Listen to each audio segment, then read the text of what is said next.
Warning, the following content will contain shonen jump scares, shonen jump scares, shonen jump scares, shonen. Welcome to episode 2 of Anime Psycho. I've realized I don't need y'all to be on social services to watch anime every day. I just gotta fill out a form from the government. Don't forget to like and subscribe so you can all be trashed just like me.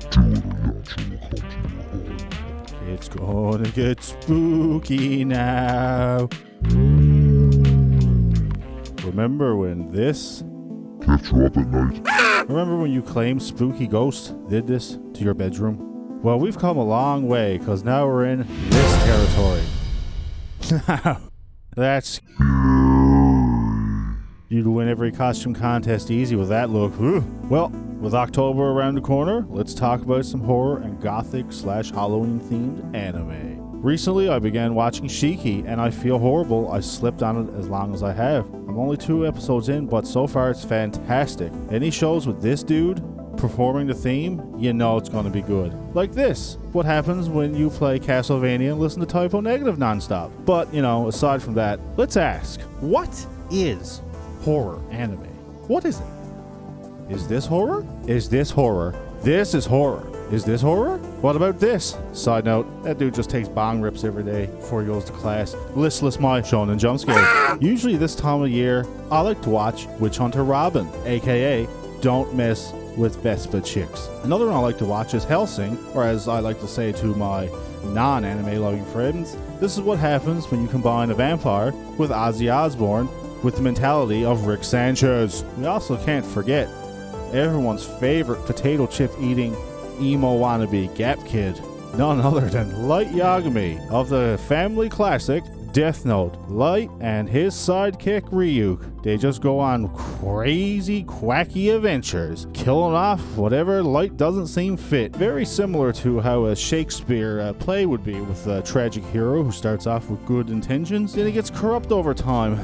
But now, as I'm making fun of Light Yagami, it sounds like a Disney movie. Shonen jump scares. Recently, I've watched Vampire Princess Miyu on Retro Crush. That was a cool OVA. Well, 4 episodes of one lady who just couldn't get out of Miyu's own business. Summer past, I also watched another, aka Anime Final Destination. Loved every episode. Got to the point where the deaths were actually more so funny than horrifying. It's true what they say, every action has an equal and opposite reaction. Another great series. I'm also going to be checking out Housing Complex C when it comes out in a few weeks. And I have to check out Summertime Render before the year is out as well. I really don't have much knowledge on both for obvious reasons, but hopefully they turn out great. Now, let's talk about the more gothic-esque imagery shows like Soul Eater. And who can forget everyone's favorite orphan exorcist, none other than Alan Walker of d.gray-man. Both great shows for those with the weak stomachs, but also are super into shonen jump scares. On a serious note, for Soul Eater, it's cool seeing that Tim Burton meets 90s alternative style with tons of classic horror movie references. Soul Eater's like the pumpkin spice latte here, because the rest is not as pretty. And d.gray-man was great for me in a time when there was a Full Metal Alchemist drought.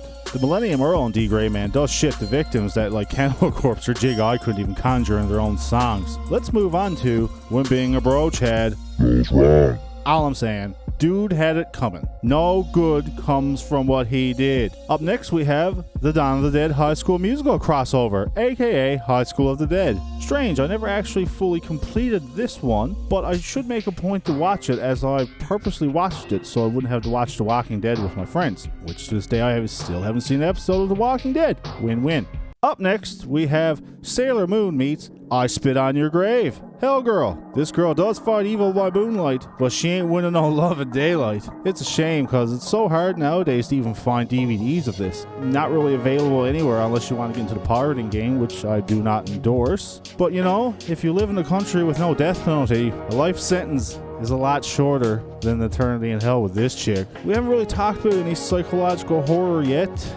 Well, let's talk about They Warned Us About Zuckerberg. Serial Experiments Lane, a 12-episode masterpiece that's a must-watch for anyone. Every time you watch it, you will come out with a different meaning. Lane is the prime example. Get off Facebook now before it's too late. It's also incredible how early this came out in a time when MySpace wasn't even thought of, let alone Facebook. Like, the most you had was what?